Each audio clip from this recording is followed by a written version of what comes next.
Wednesday's runoff between Karen Handel and Jon Ossoff in Georgia's 6th congressional district will be the deciding factor in what has now become the most expensive House campaign in history, and probably the most talked about special election since Watergate. So I went out to talk to voters today to see whether or not President Trump's historically low approval rating will have any effect on the Republican advantage in this highly conservative district. Can you tell me what you're doing out here today? Well, we're just trying to remind people that today is the day to vote and that we're supporting Ossoff. Who did you vote for? Jon Ossoff. Jon Ossoff? Yes, absolutely. Absolutely. I'm tired of the politics of hate and fear and discrimination and prejudice, and I'm ready for something new. Have you voted yet? Yes, I voted early for Karen Handel. Who did you vote for? I voted for Jon Ossoff.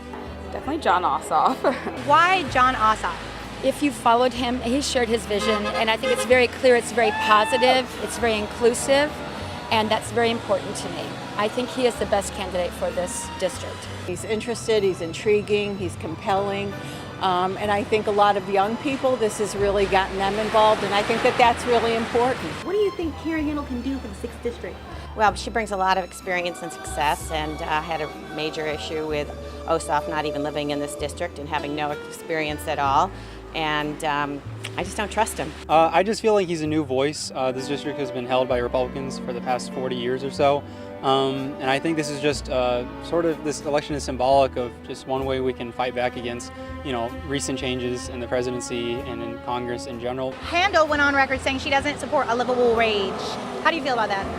Well, I think it's embarrassing that somebody would make that statement. I believe that was a typo. She didn't mean to say livable. She meant to say she did not support an increased minimum wage. I do not support a livable wage. That's crazy talk. That's all I have to say. It's selfish, and it's part of that whole politics of hate and fear. Are you also a Trump supporter? Yes, Would you vote for him again in 2020? absolutely. Are you a Trump supporter?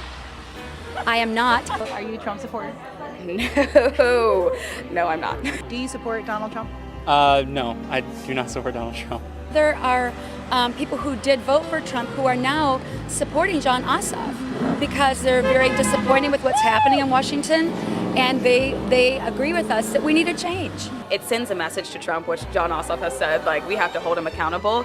So it really is like us being like, this might not take you out of office, but we're showing you that like your actions do affect us, and that we are willing to talk about it, and we're willing to do whatever it takes to keep you from being in power. Make your voice heard, because it is important. We live in a time that's very divided, and so it's your fault if you stay on the sidelines. Well, I think it's pretty safe to say the 6th district is ready for a change. Ossoff may actually take home the win, but at this point, it's still too early to tell. I'm Valeria Sistrunk, and for all the latest updates on politics and more, visit content.news.